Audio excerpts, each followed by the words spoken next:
you know, can you help me figure this out? Or who did you use for this? Sure. But what we did was we came up with a legal summit. And we've been doing this now this will be our 4th year, where we have... It's amazing too. Yeah, it really is. We have, one of the corporations will host. So UPS hosted the first one, and we had invited all the in-house paralegals to attend. It was very well attended. The first one, I think we had 60 some odd people come. We've had Newell Rubbermaid host. We've had last year Home Depot. This year Georgia Pacific is hosting, and we expect over 100 paralegals to show up. And it's invaluable. We provide, so it's full-rounded, our association. So it's not just for the law firm paralegal. It's not just for the litigator. It's not just for the transactional paralegal. We really try to make everything very full-rounded. Government, yeah. Yes. Government, public we were sector. kind of like a lost little sector as well. But you do have paralegals that work on the state level as well as the local level, so it's really broad. A lot of people don't know that. We even have members that work for the national level. And it sounds like it's helping you guys really just improve your job. And when you do that, you get to stay. And, you know, people are proud and you possibly get a raise, you never know.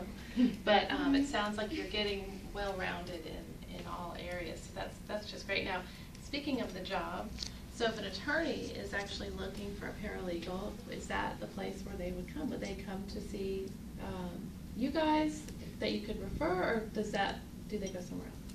Well, our job board, we do have a job board, and we invite, you know, firms or corporations or people that are associated, I guess, where they have members involved in our organization. They're invited to come and post to our job bank.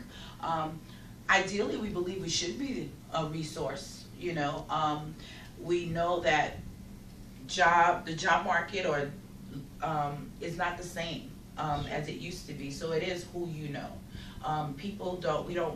Jobs are not necessarily going directly out to the AJC anymore.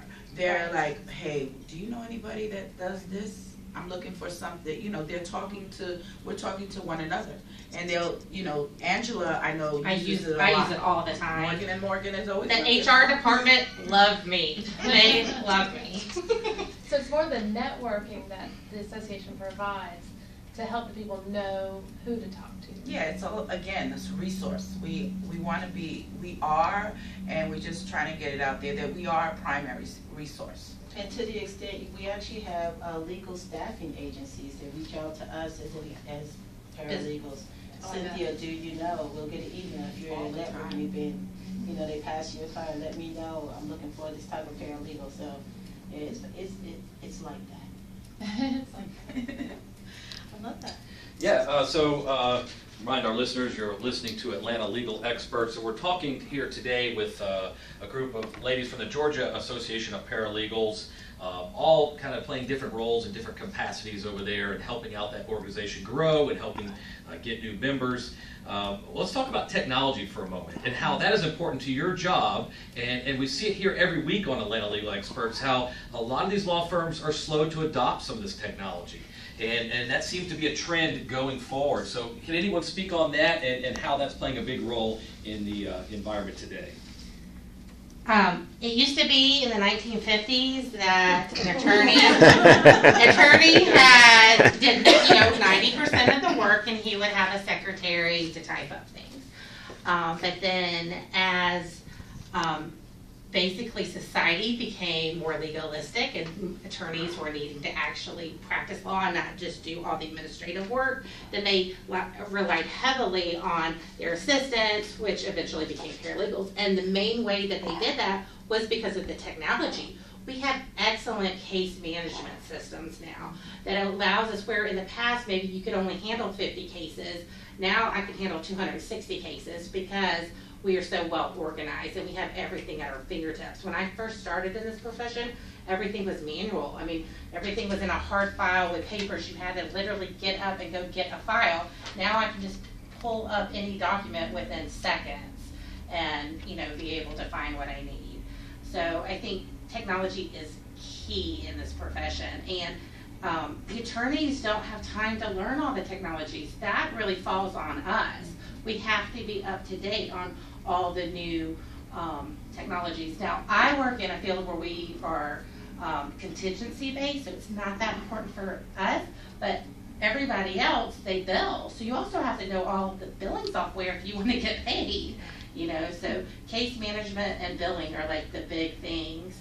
And then also for discovery, but you need to know how to research, you know how to use all the different forms of technology that helps you with discovery. Yes, so if you're wanting to advance yourself in the paralegal field, become an expert in technology, help translate that information back to the attorneys themselves, and you can be even more valuable in your office environment.